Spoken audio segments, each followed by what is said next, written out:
अस्सलामुअलैकुम Muzammil सोहवर्दी official YouTube channel के साथ मैं हूं आपकी मेजबान इकरार रियाज। हमारे साथ मौजूद है मुज़म्मिल सोहवर्दी। अस्सलामुअलैकुम sir, welcome to the vlog. क्या हाल है आपका? वालेकुम सलाम। बिल्कुल ठीक। आप सुनाएं, कैसी तबीयत है आप? मैं ठीक हूं, अल्लाह पाक का शुक्र है sir. Nice vibrant colour you are wearing. तो व्लॉग का आगाज करेंगे। सबसे पहले आपसे जानना चाहूंगी, कासिम और सुलेमान की वॉशिंगटन में अमरीकी अरकान कांग्रेस से जो मुलाकातें हो रही हैं उनका हर जगह चर्चा है। ये मुलाकातें क्यों हो रही हैं और इनके क्या असरात हो सकते हैं? क्या इन मुलाकातों की वजह से कोई इम्पैक्ट आएगा? क्या कहेंगे आप? देखिए, उन्होंने अब तक 6 कांग्रेसमैन से मुलाकात, हम्म। और 6 कांग्रेसमैन की हम जरा एनालाइज कर लेते हैं कि वो किन किन को मिले हैं और उसके नतीजे में क्या अमेरिका में इमरान खान के लिए कोई लॉबिंग हो सकती है। देखिए ना, आप अक्सर उसको मिलते हैं जिसके नतीजे में आपको मिलने का कोई फायदा हो, कोई हम्म। नतीजा हो, कोई इमरान खान की रिहाई के लिए बात हो सके। तस्वीर खिंचाने के लिए तो नहीं मिलते हैं। जी। मतलब ये तो ऐसी है जैसे हमारी कौमी असेंबली में 372 एमएनए हैं, पर इम्पोर्टेंट तो 10 12 20 होंगे ना। को ऑपोजिशन के 5 7, को कुछ 5 4 10 ऑपोजिशन। वैसे तो कोई 372 में से आप किसी से भी मिलके फोटो खिंचा लें तो ये तो नहीं कहा जाएगा कि पाकिस्तान में बड़ी लॉबिंग हो गई है। तो हमें ये देखना पड़ेगा कि वो किस लेवल के कांग्रेसमैन से मिल रहे हैं। एक वो मिले कैटेगरी मैक्स से, वो जी। डेमोक्रेट है, और डेमोक्रेट्स की हुकूमत नहीं है अमेरिका में। और इमरान खान का तो मौकफ ही ये था कि उनकी हुकूमत डेमोक्रेट्स ने गिराई है, बाइडन ने गिराई है, डोनाल्ड लू ने गिराई है। और वो डेमोक्रेट्स के खिलाफ तो सारी कैंपेन करते रहे, डेमोक्रेट पार्टी के खिलाफ। मुझे नहीं लगता कि इस वक्त अगर वो किसी डेमोक्रेट कांग्रेसमैन से मिलते हैं तो उसके नतीजे में अमेरिकी इंतजामिया पर कोई दबाव पड़ सकता है। पहली बात आप ये समझें। ये ऐसे ही है जैसे कोई बंदा पाकिस्तान में लॉबिंग करने के लिए आए और वो पीटीआई के एमएनए को मिले। यहाँ मिलना है तो हुकूमती एमएनए को मिले, पीपल पार्टी को मिले, नून लीग को मिले, फौज को मिले, लेकिन पीटीआई के जरिए तो पाकिस्तान हुकूमत की पॉलिसी नहीं ना बदली जा सकती। डेमोक्रेट्स वहां इलेक्शन आ रहे हुए हैं, ऑपोजिशन में है, लिहाजा पहले को वो मिले हैं। कैटेगरी मैक्स को, वो डेमोक्रेट है। ठीक है कि इमरान खान के दौर में वो पाकिस्तान आए थे, उस वक्त उनको बड़ा इमरान खान ने प्रोटोकॉल दिया था, लेकिन वो डेमोक्रेटिक कांग्रेसमैन है, ये बात ध्यान रखें। अच्छा, फिर वो मिले हैं बिल हुंजिगा को। ये रिपब्लिकन पार्टी के कांग्रेसमैन है। ये बात ठीक है कि ये रिपब्लिकन में, लेकिन आप उनकी अहमियत का इस तरह अंदाजा लगाएं कि सेनेट की एक सीट खाली हुई है। वो सेनेट का इलेक्शन लड़ना चाहते थे। ट्रंप ने उन्हें सेनेट का टिकट नहीं दिया और उन्होंने सेनेट की दौड़ से दस्तबरदारी का ऐलान कर दिया। वो कोई ट्रंप के पसंदीदा कांग्रेसमैन नहीं है, नहीं तो ट्रंप उन्हें सेनेट का टिकट दे देते। कल हम्म। ही जब वो कासिम और सुलेमान को मिले हैं, उन्होंने सेनेट की दौड़ से दस्तबरदारी का ऐलान किया है, क्योंकि रिपब्लिकन पार्टी ने उन्हें सेनेट का टिकट नहीं दिया और उनको उनको ट्रंप उनको पसंद नहीं करता। तो लिहाजा अगर वो रिपब्लिकन पार्टी के कांग्रेसमैन को मिले भी हैं तो वो बहुत ही गैर अहम कांग्रेसमैन है जिसको हालिया अभी अभी टिकट से इनकार हुआ है। जो विल्सन, उनका हम सबको पता है, वो डेमोक्रेसी एक्ट के मुहर्रक हैं। उनका डेड ल्यू को मिले हैं, वो भी डेमोक्रेट हैं। और डॉक्टर आसिफ के तल्लुकात वाले हैं, वो जो ह्यूस्टन वाले डॉक्टर आसिफ हैं, पाकिस्तानी, जो डेमोक्रेट से इलेक्शन हार गए थे, लेकिन डेमोक्रेट हैं, आप समझें। अब जी। तक वो तीन दो को डेमोक्रेट्स को मिले हैं, और जिस एक रिपब्लिकन को मिले हैं उसको सेनेट के टिकट से ट्रंप ने इनकार किया। एंडी हैरिस को वो मिले हैं, वो रिपब्लिकन है, ये बात ठीक है, उन्होंने इस साल फरवरी में। लेकिन अब आप एंडी हैरिस के बारे में सुन लें। जी। एंडी हैरिस रिपब्लिकन जरूर है लेकिन बहुत प्रो इसराइल है। और उन्होंने इस साल फरवरी में नेतन्याहू को खत लिखा था कि वो फलस्तीन के किसी मुमलिकत की हिमायत नहीं करते, वो फलस्तीन में किसी मुल्क के कयाम की हिमायत नहीं करते, ग्रेटर इसराइल के हामी हैं। और उनको अमेरिका में ग्रेटर इसराइल का हामी समझा जाता है। उनको कोई प्रो पैलेस्टाइन नहीं समझा जाता, प्रो पाकिस्तान नहीं समझा जाता। वो एक ज्यू लॉबी के कांग्रेसमैन हैं जिनको वो मिले हैं। और आपको पता है ज्यू नेटवर्क है। उन्होंने जो खत लिखा था उसमें ये लिखा था कि इसराइल के ऊपर कोई फलस्तीन नहीं बन सकता और हम किसी फलस्तीन की हिमायत नहीं करते। अच्छा, एक वो ब्रैड शर्मैन को मिले हैं, वो भी डेमोक्रेट हैं। अब मैं ये बताना चाह रहा हूं कि हुकूमत अमेरिका में रिपब्लिकन की है, रिपब्लिकन पार्टी की हुकूमत है। वो ज्यादा कांग्रेसमैन डेमोक्रेट को मिल रहे हैं, डेमोक्रेट के कांग्रेसमैन को इस वक्त वहां कोई नहीं पूछ रहा। उन्होंने उनको बिलावल भुट्टो मिले थे पाक भारत जंग के बाद। वो ब्रेड शेरमैन बहुत प्रो इंडिया है, और उन्होंने बिलावल भुट्टो से मुलाकात के बाद भी ये कहा था कि पाकिस्तान को जैश ए मोहम्मद के खिलाफ कार्रवाई करनी चाहिए, और जैश ए मोहम्मद ने डैनियल पर्ल को 2002 में कत्ल किया था। तो लिहाजा आप ये समझें कि जिन भी कांग्रेसमैन को वो मिले हैं, मुझे नहीं लगता उसके नतीजे में ट्रंप इंतजामिया की कोई पॉलिसी टुवर्ड्स पाकिस्तान या टुवर्ड्स इमरान खान तब्दील हो जाएगी। देखें, ये लॉबिंग नहीं है। अगर हम्म। आप लॉबिंग के लिए मिलते तो आप बासर कांग्रेसमैन को मिलते, आप ट्रंप के करीबी कांग्रेसमैन को मिलते।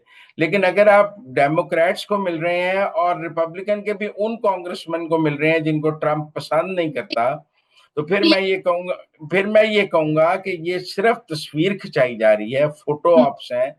लॉबिंग फर्म को ठेका दिया गया, उसने अपने नग पूरे किए हैं कि हाँ मैं आपको 6 कांग्रेसमैन से मिलाऊंगी।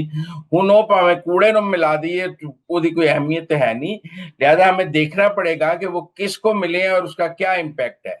मेरे नजदीक वो एक प्रो इंडियन है, एक प्रो इसराइल है, और बाकी डेमोक्रेट है। एक और जो रिपब्लिकन है उसको ट्रंप ने टिकट से इनकार किया है, लिहाजा वो ट्रंप का करीबी नहीं है। सर, एक और सवाल इसी से रिलेटेड करना चाहूंगी। अलीमा खान ने कासिम और सुलेमान के पाकिस्तान आने का ऐलान किया है और कहा है ये भी साइड पे कि अगर उन्हें गिरफ्तार किया गया तो इंटरनेशनल सतह पर तमाशा बनेगा। एक तरफ आने का ऐलान कर रही है, फिर एक तरफ ये भी कह रही है कि अगर उन्हें गिरफ्तार किया गया, क्या कहेंगे? देखिए, पहली बात तो ये है कि गिरफ्तार तो तब किया जाएगा जब वो कोई कानून तोड़ेंगे। हम्म। अगर तो ये कोई एहतजाज की क्यादत करेंगे और वो एहतजाज कानून तोड़ेगा, तो फिर कासिम और सुलेमान गिरफ्तार हो जाएंगे। अगर वो कोई कानून नहीं तोड़ेंगे और आते हैं और खामोशी से अपने बाप को मिलते हैं और चले जाते हैं, मेरे ख्याल में उस पर किसी को कोई इतराज नहीं होगा, वो आए। लेकिन अगर वो शाहीन शबाई वाला काम है कि वो पिशावर उतरेंगे, उनके साथ कांग्रेसमैन होंगे, वहां से एक जुलूस चलेगा, वो जुलूस अडियाले जाएगा, फिर गिरफ्तार हो जाएंगे। वैसे मैं आपको बताऊं, अलीमा खान ने ठीक कहा है कि उनकी गिरफ्तारी पर बहुत इंटरनेशनल इशू बनेगा। कासिम और सुलेमान की एक और यूनिक हैसियत भी है, वो गोल्डस्मिथ खानदान के नवासे हैं। इस लिहाज से वो इसराइल के वजीर आजम बन सकते हैं, क्योंकि उनका खज्जियू खानदान से ताल्लुक है, और बाप उनका पाकिस्तानी है। वो पाकिस्तान के वजीर आजम भी बन सकते हैं, आप कल को कह देंगे कि वो पाकिस्तानी है। तो कासिम और सुलेमान बैक वक्त इसराइल के वजीर आजम के उम्मीदवार भी हो सकते हैं और पाकिस्तान के उम्मीदवार भी हो सकते हैं। ये उनकी एक खास यूनिक हैसियत है मेरे ख्याल में, कि वो बैक वक्त इसराइल और पाकिस्तान की वजारत उज़्मा का इलेक्शन लड़ सकते हैं। इससे ज्यादा मुझे उनकी कोई अहमियत नजर नहीं आती। What's your insight? आपको क्या लगता है कि कासिम और सुलेमान जो है ये पाकिस्तानी सियासत में शामिल हो सकते हैं, या सिर्फ अगर आए भी तो मुलाकात करके चले जाएंगे? मुझे नहीं लगता वो कोई पोलिटिकल एक्टिविटी करेंगे। उनको को ड्राइंग रूम पॉलिटिक्स तो वो कर सकते हैं कि वो जहाँ ठहरे हुए हैं वहां उन्हें कुछ लोग मिल लें, वो पीटीआई के कुछ ओहदेदारों को मिल लें, अलीमा के घाट ठहरे हों। लेकिन मुझे नहीं लगता वो कोई एहतजाज की सियासत की क्यादत करेंगे, वो कोई जुलूस की क्यादत करेंगे, वो किसी जलसे से खिताब करेंगे। मुझे नहीं लगता। मुझे लगता है वो आएंगे, खामोशी से वालिद को मिलेंगे और चले जाएंगे। सर, एक और नई लड़ाई के बारे में आपसे पूछना चाहूंगी, तो तुम्हें साहब बताएगा, शहबाज गिल और आजम सवाती के दरमियान जो लफ्जी जंग छिड़ चुकी है, मामला क्या है, इसका क्या बैकग्राउंड? देखें, शहबाज गिल और आजम सवाती की लड़ाई कोई नई लड़ाई नहीं, हम्म। पुरानी लड़ाई है। लेकिन मैं समझता हूँ इसमें आजम सवाती जो ये कह रहे हैं ना कि शहबाज गिल ने गिरफ्तारी के दौरान इमरान खान के खिलाफ गवाही दी थी, तो इस बात की तो काफी जगह से तस्दीक हुई थी कि बाजवा साहब ने जब इमरान खान को मिले तो उन्होंने कहा शहबाज गिल तो आपके खिलाफ तोते की तरह बोल रहा है। और उसके बाद इमरान खान ने शहबाज गिल को मिलने से मना कर दिया था। उसके बाद शहबाज गिल को पार्टी से काफी आउट कर दिया गया था, और फिर ये फौज से सेटलमेंट करके मिनतरला करके पाकिस्तान से चले गए थे। लेकिन टेक्निकल बात यह है कि शहबाज गिल से तो किसी की भी इज्जत महफूज नहीं है। वो जब पाकिस्तान में थे तो इमरान खान उनको अपनी ऑपोजिशन के खिलाफ बदतमीजी के लिए इस्तेमाल करते थे। देखिए, शहबाज गिल का ब्रांड क्या है? शहबाज गिल का ब्रांड है कि वो लूज टॉक कर सकते हैं। शहबाज गिल का ब्रांड है कि वो लोगों लोगों के बारे में सरकास्टिक गुफ्तगू कर सकते हैं। शहबाज गिल का ब्रांड है कि उन्हें बदतमीजी करनी आती है। शहबाज गिल का ब्रांड है कि उन्हें गालम गलूज करनी आती है। यही काम वो जब पाकिस्तान में थे तो इमरान खान उनसे यही काम लेते थे, और अब वो अपने वीलॉग में भी यही काम करते हैं, लोगों के बारे में नेगेटिव रिमार्क्स, लोगों के बारे में गंद बोलना। अब बात यह है कि उनकी अपनी पार्टी भी उनसे महफूज नहीं है। और पार्टी मैं ये सवाती साहब की तरफ है या गिल साहब की तरफ है? नहीं, मेरा ख्याल है पार्टी आजम स्वाति साहब की तरफ है। इससे पहले शहबाज गिल साहब पर यह इल्जाम लगा था कि वो सियासी कमेटी के फैसले आउट करते हैं। उनको सियासी कमेटी से निकालने का भी फैसला हुआ था। उन्हें पीटीआई में एक गद्दार के तौर पे देखा जाता है। लेकिन टेक्निकल बात यह है कि पीटीआई की ज्यादातर क्यादत, 90% क्यादत जो है वो शहबाज गिल के खिलाफ है। और वो समझती है कि ये अपने यूट्यूब से डॉलर कमाने के लिए पार्टी को इस्तेमाल कर रहा है। पार्टी की व्यूअरशिप को सिर्फ इसलिए ले रहा है कि ये डॉलर कमाना चाहता है। वरना ये पार्टी का गद्दार है। इसकी पार्टी से कोई इतनी ज्यादा एफिलिएशन नहीं है। इसने पाकिस्तान में, आपको पता है, एक दिन की, ये लोगों को बड़े ताने देता है ना, एक दिन की गिरफ्तारी में इसकी पी बोल गई थी। इसने जनाब ड्रिप लगा ली थी और ये रो रहा था ऐसे जैसे बच्चा रोता है। अब बाहर बैठ के लोगों को ये दर्श देता है बहादुरी के। अपनी इसकी तस्वीरें जो वीडियोस मौजूद हैं वो इसका मुंह दिखाने के काबिल है कि एक दिन की कैद ये सह नहीं सकता। और लोगों को ऐसे बातें करता है जैसे खुद पता नहीं महात्मा बुद्ध है। लेकिन मैं समझता हूँ कि पूरी पीटीआई शहबाज गिल से तंग है। हम ऑपोजिशन तो उसकी, हम जर्नलिस्ट भी, आपको पता है जो जब ये इमरान खान की हुकूमत थी तो जो खवातीन जर्नलिस्टों ने एप्लीकेशन दी थी वो बुनियादी तौर पे शहबाज गिल के खिलाफ थी कि ये खवातीन जर्नलिस्टों के बारे में लूज टॉक करता है। अब भी उनका जो तुर्रा इम्तियाज है वो बदतमीजी और गंदी गुफ्तगू है। उनकी पहचान ही बदतमीजी और गंदी गुफ्तगू है। इसके अलावा उन्हें कोई काम नहीं आता। खुद को पढ़े लिखे जरूर कहते हैं। वो ये जरूर कहते हैं कि पढ़े लिखे हैं, अमेरिका में पढ़ाते रहे हैं। लेकिन हम कई दफा कहते हैं ना कि जी गधे पे इल्म लदा हुआ है। तो कोई पढ़ा लिखा आदमी इतना बदतमीज हो सकता है, ये भी बड़ी देखने वाली बात। मुजम्मिल साहब, आगे बढ़ेंगे, अब बात करेंगे केपी सेनेट इंतखाबात की। तो गंडापुर ने कहा है कि सेनेट उम्मीदवारों की लिस्ट जो है वो खान साहब ने खुद फाइनल की थी, और जो इंतशार फैलाने वाले हैं पार्टी के अंदर से, उनको खान साहब खुद पार्टी से निकालेंगे। क्या कहेंगे? मैंने आपसे पहले भी तब कहा था कि इमरान खान ने हमेशा कारकुन पर एटीएम को तरजीह दी है। हम्म। अगर एक तरफ एटीएम होगा और एक तरफ मार खाने वाला कारकुन होगा तो इमरान खान का वोट एटीएम की तरफ होगा, वो कारकुन की तरफ नहीं होगा। क्योंकि उसको, इमरान खान को ये पता है कि एटीएम से वो पैसे ले सकता है, कारकुन से क्या ले सकता है। लिहाजा इरफान सलीम तो एक कारकुन था, इमरान खान के किसी काम का नहीं। मार खाई बस, ठीक है, उसका काम है मार खाना। इमरान खान ने 9 मई को इतने बंदे मरवा दिए हैं, इतने लोगों को सजाएं हो रही हैं, इमरान खान को उनकी परवाह है? उसको परवाह है मैं बच जाऊं? वो ये कह रहे हैं कि इन सब ने मेरे कहने पे सारा कुछ किया है। अगर कोई लीडर हो तो वो पहले दिन ये कहे ना कि यार इन सब का कोई कसूर नहीं, मैंने इनको ये कहा था तो इन्होंने ये किया है, मैं जिम्मेदार हूँ। वो ये कहता है कि मैं जिम्मेदार हूँ। उसके नजदीक किसी कारकुन की कोई अहमियत नहीं, किसी कारकुन की किसी कुर्बानी की कोई अहमियत नहीं। एटीएम के पैसों की भी तब तक कुर्बानी अहमियत है जब तक वो एटीएम पैसे देता रहे। जब एटीएम के पैसे बंद हो जाएं तो एटीएम की भी कोई अहमियत नहीं। उन्होंने मिर्जा अफरीदी पर इरफान सलीम को तरजीह दी है, ये बात ठीक है। एटीएम को कारकुन पर तरजीह दी है, यही इमरान खान का नस्बुल ऐन है। और हमें जो लोग कहते हैं वो नजरिए की सियासत करता है, हम पहले दिन से कहते हैं वो पैसे की सियासत करता है। सर, अगला एटीएम किसको देख रहे हैं आप पीटीआई में से? आजकल एटीएम जरा पीटीआई के करीब जाने से डरते हैं क्योंकि उनको पता है कि दूसरी तरफ एस्टेब्लिशमेंट है। लेकिन आजकल फॉरेन फंडिंग पे ज्यादा जोर है। ये जो कासिम और सुलेमान लंदन अमेरिका फिर रहे हैं, ये भी तो एटीएम्स की तलाश में फिर रहे हैं ना फंडिंग के लिए। और तो कोई काम नहीं है इनका। ये मैंने आपको पहले बताया, ये जिनको मिल रहे हैं इनके नतीजे में इमरान खान तो नहीं रिहा हो सकता। तस्वीरें जरूर हैं चंद, आप वीलॉग कर सकते हैं, लेकिन इमरान खान रिहा नहीं हो सकता। सारा फंडिंग का और एटीएम्स का खेल है। मुजम्मिल साहब, वजीर आजम को आफिया सिद्दीकी केस में तौहीन अदालत का नोटिस देने की खबर तो हम सबने सुनी। अब इस पर पेशरफ तो कोई भी सामने नहीं आ रही। क्या ये सिर्फ गिदड़ बकिया थी या कुछ होने जा रहा है? वो जज साहब उस दिन छुट्टी पे थे, रोस्टर उनका कैंसिल हो चुका था, उन्होंने जबरदस्ती केस सुना। अब वो कानून के मुताबिक शायद ऑर्डर जारी नहीं कर सकते।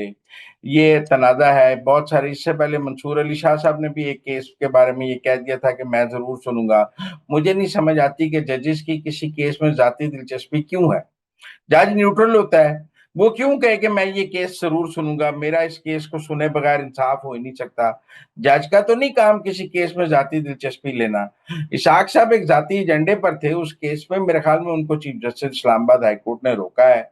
और उनको शायद अंदाजा भी हुआ है कि उन्होंने आइन और कानून से तजावुज किया। Last but not the least, Shaheen Qureshi साहब की बात करेंगे। अभी तो सिर्फ वो एक मुकदमे में बरी हुए हैं, अभी 8-9 मुकदमात उनके बाकी हैं, जिस तरह सलमान अख्तर राजा ने कहा था। तो सर, अभी से ही पीटीआई उनसे इतनी खाइफ क्यों नजर आ रही है? क्या वजह? देखें, शाह महमूद कुरैशी के तहरीक इंसाफ में दिन गिने जा चुके हैं। उनकी बरियत को शक की निगाह से देखा जा रहा है। इससे पहले जैन कुरैशी को भी शक की निगाह से देखा गया और 26वीं आईनी तरमीम में उन्हें पार्टी ने शोकॉज जारी किया। वो तो सिर्फ शाह महमूद जेल में थे तो शोकॉज रुक गया, नहीं तो वो तभी जैन कुरैशी को निकाल देते। लेकिन शाह महमूद कुरैशी बाहर आकर मफाहमत की सियासत करें। बाहर आकर वो जेल से भी खत लिख रहे थे कि डायलॉग होना चाहिए, मफाहमत होनी चाहिए। वो मुफाहमत की सियासत करेंगे और कोशिश करेंगे कि पीटीआई के ज्यादातर लोग उनके गिर्द जमा हो जाएं मुफाहमत के लिए, और वो मुफाहमत का एक प्रेशर ग्रुप बनाएं जो कहे कि मुफाहमत होनी चाहिए, बातचीत होनी चाहिए, लड़ाई बंद होनी चाहिए, डायलॉग होना चाहिए।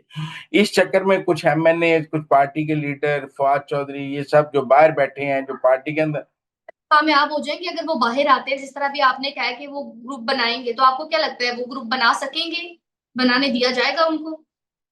ये ग्रुप बनाने के लिए सहूलतकारी भी की जाएगी, ग्रुप बनाने दिया जाएगा।